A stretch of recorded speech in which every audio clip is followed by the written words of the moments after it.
الحمد لله القائل أعوذ بالله من الشيطان الرجيم سبحان الذي أسرى بعبده ليلا من المسجد الحرام إلى المسجد الأقصى الذي باركنا حوله لنريه من آياتنا إنه هو السميع البصير أشهد أن لا إله إلا الله وحده لا شريك له وأشهد أن محمدا عبده ورسوله اللهم صل وسلم على سيدنا محمد وعلى آله وأصحابه والتابعين لهم بإحسان إلى يوم الدين أما بعد فيا عباد الله اتقوا الله أوصيكم وإياي بتقوى الله faqad fazal muttaqun.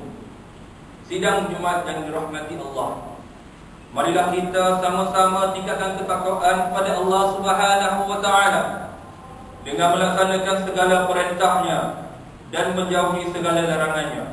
Mudah-mudahan hidup kita diberkati Allah di dunia dan di akhirat. Mimbar pada hari ini akan membicarakan khutbah yang bertajuk pengajaran daripada peristiwa Isra Mi'raj. Sidang Jumat yang dirahmati Allah, peristiwa Isra dan Mi'raj adalah mukjizat yang dianugerahkan oleh Allah Subhanahu wa taala kepada Nabi Muhammad sallallahu alaihi wasallam. Pada malam tersebut diperlihatkan kepada Nabi Muhammad sallallahu alaihi wasallam bukti kekuasaan Allah Subhanahu wa taala. Peristiwa yang banyak mengajar dan iktibar ini dirakamkan dalam ayat pertama dalam surah Al-Isra.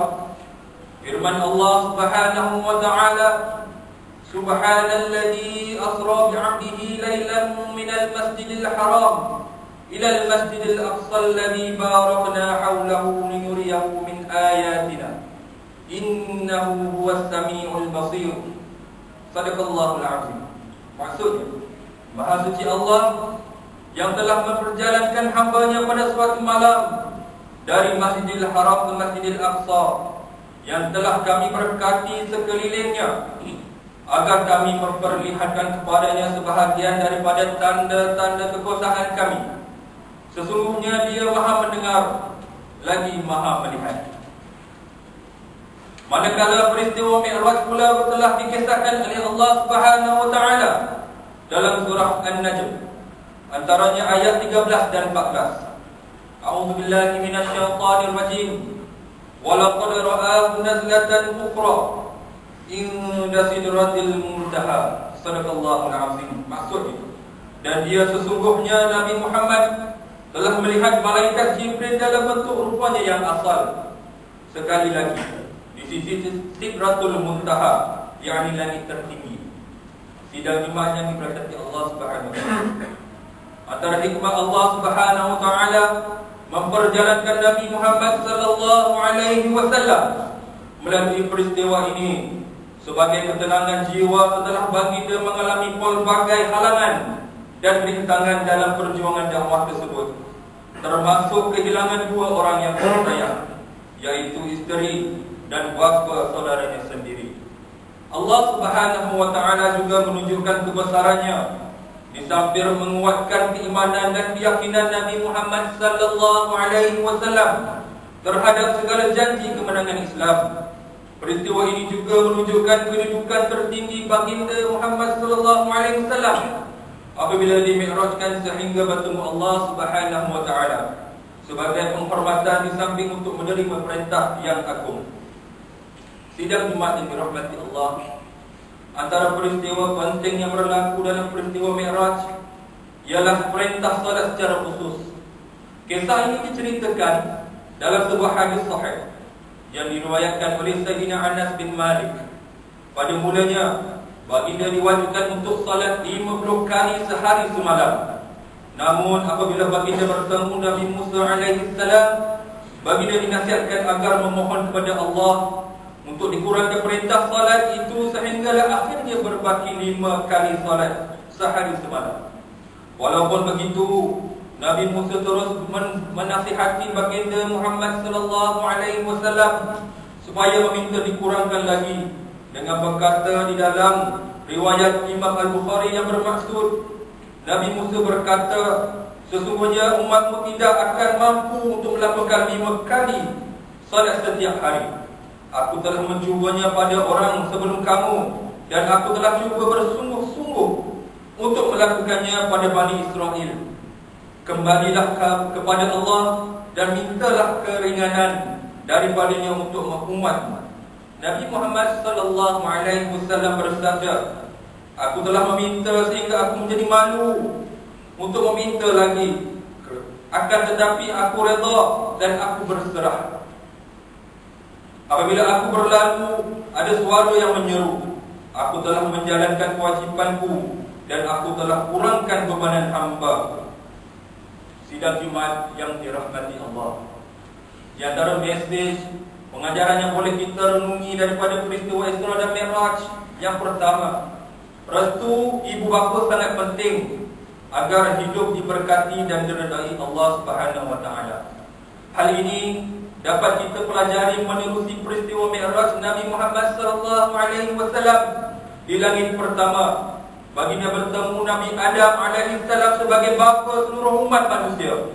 Ini memberi pengajaran kepada kita, apabila bermusafir jauh atau menerima satu tugas yang besar, perlulah terlebih dahulu menemui ibu bapa atau ahli keluarga yang tua untuk memohon doa dan restu mereka agar kita dapat melaksanakan tugas tersebut dengan baik dan selamat.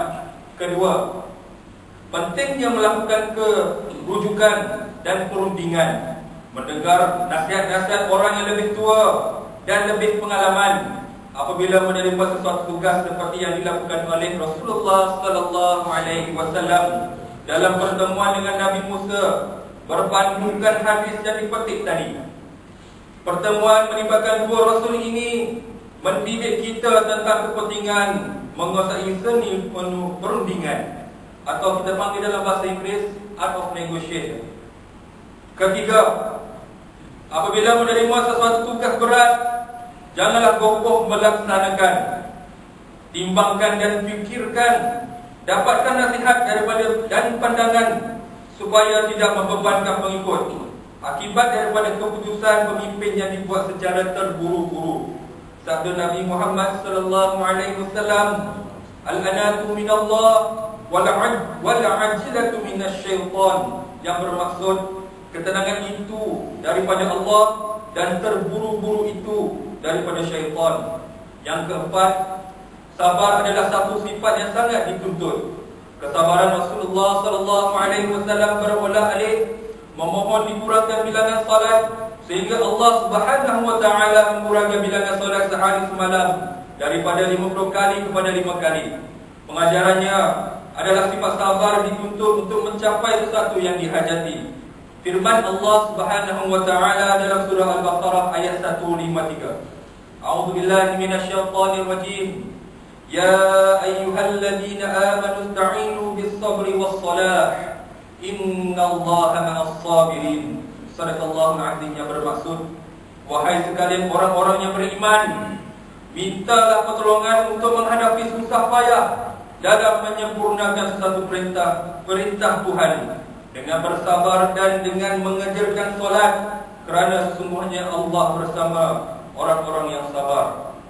Yang kelima, ujian Allah meletakkan perintah berat, yaitu solat 50 kali solat sehari semalam, dan dengan rahmat Allah, yaitu keadilan dan ihsannya, kerana mahu memberi mesej kepada manusia supaya merayu, memohon dan berunding bila menerima perintah yang berat untuk boleh diringankan.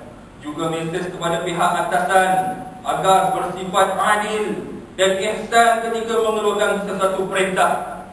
Jika menjadi terlalu berat untuk dipikul, perlu dipertimbangkan semula dan dilakukan ubah suai. Firman Allah Subhanahu wa taala dalam surah At-Taghabun ayat 16. A'udzubillahi minasyaitonir rajim. Fattaqullaha mastata'tum. Sadaqallahul azim. Maksudnya, oleh itu bertakwalah kamu kepada Allah sedaya upaya kamu.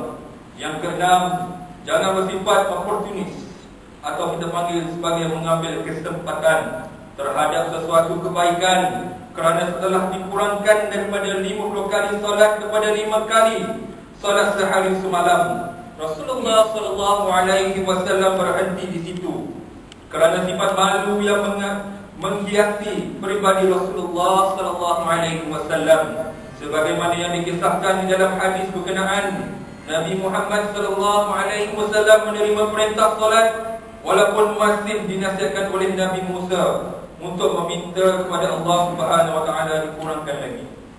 Yang ketujuh, tidak ada perkara yang mustahil untuk dicapai jika manusia berani berfikir di luar kotak.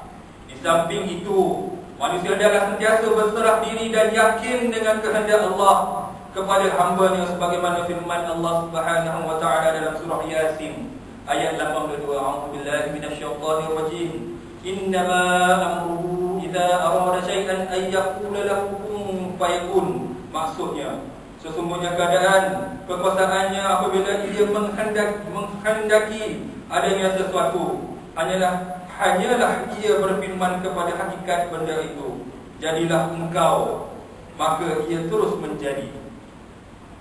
Barakallahu li wa lakum bil Qur'anil azim wa nafa'ani wa iyyakum bima fihi minal ayati wa dzikril hakim wa taqabbal minni wa minkum tilawatahu innahu huwas samiul alim. Aqulu qawli hadha wa astaghfirullahal azim li wa lakum wa lisairil muslimina wal muslimat wal mu'minina wal mu'minat al ahya'i minhum wal amwat fastaghfiruhu innahu huwal ghafurur rahim.